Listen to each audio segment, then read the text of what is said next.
Assalamualaikum warahmatullahi wabarakatuh. Perkenalkan, nama saya Nandar Ismail.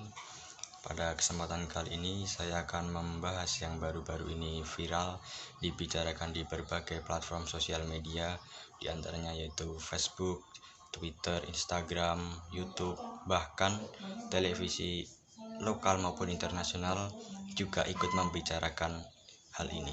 Apakah itu? Sebut saja ini Bitcoin. Apa sih itu Bitcoin?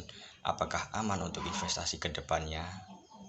Nah, jadi teman-teman, Bitcoin itu adalah sebuah mata uang baru atau mata uang elektronik yang dulu pada 2009 diciptakan oleh Satoshi Nakamoto. Dia menggunakan nama samaran itu.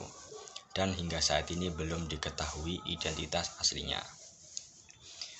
Dulu Bitcoin itu hanya digunakan untuk alat transaksi jual beli item game, belum seperti yang sekarang diperjualbelikan di berbagai market lokal maupun internasional, dan bahkan sudah masuk ke New York Stock Exchange. Nah, lalu bagaimana sih cara kita mendapatkan Bitcoin ini?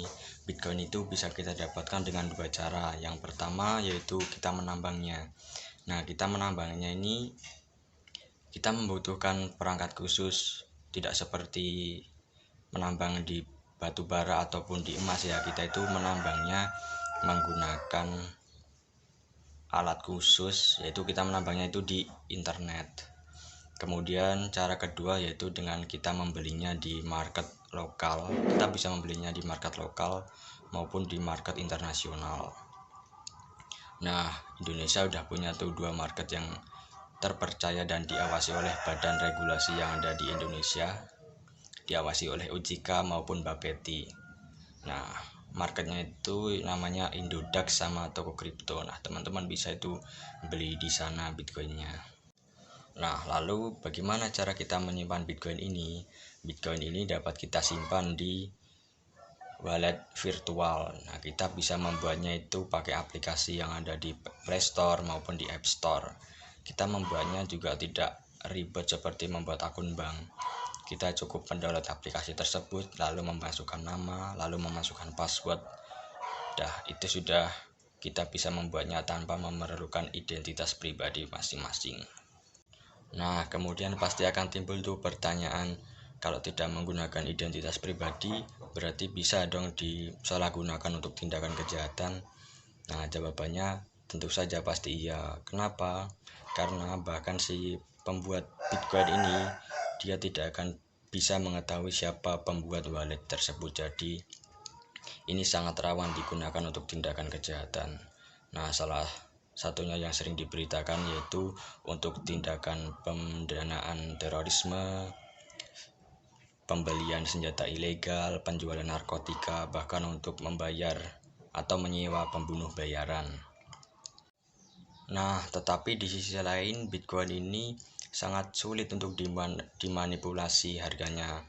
Bahkan oleh keamanan cyber maupun pemerintahan manapun tidak akan bisa memanipulasi harga Bitcoin ini. Karena itulah Bitcoin jauh dari kata bahaya inflasi. Karena Bitcoin itu sudah dipatok maksimal supply atau maksimal pembacanya yaitu hanya sekitar 21 juta Bitcoin di dunia. Dan sekarang yang beredar sudah mencapai 18 juta di dunia.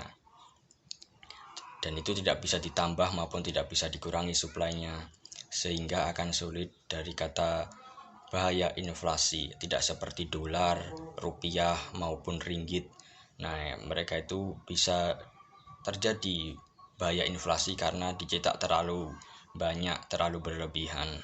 Nah, yang terakhir nih, apakah Bitcoin itu aman untuk investasi jangka panjang?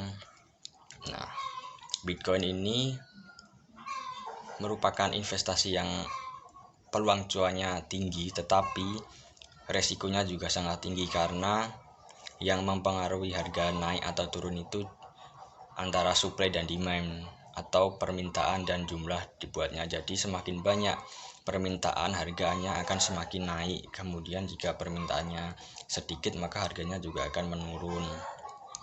Nah, tetapi jika teman-teman masih ingin melakukan investasi di Bitcoin, sebelumnya teman-teman itu harus mempelajari apa itu fundamental analis, apa itu technical analis, apa itu moving market, sehingga teman-teman tidak akan asal membeli sehingga suatu saat nanti harganya turun, teman-teman tidak akan mengalami kerugian yang sangat banyak karena teman-teman sudah paham tuh apa itu fundamental analis, apa itu technical analis, apa itu moving market.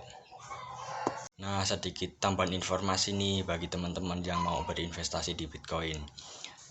Tahun 2021 ini sudah banyak perusahaan raksasa di dunia yang sudah mulai menerima pembayaran melalui Bitcoin, yaitu diantaranya Tesla, terus Visa, terus Mastercard, dan masih banyak lagi. Kemudian banyak negara juga yang sudah melegalkan Bitcoin, yaitu Amerika Serikat, Denmark, Jepang, El Salvador, Brazil, Finlandia, Nigeria, Ukraina, Rusia.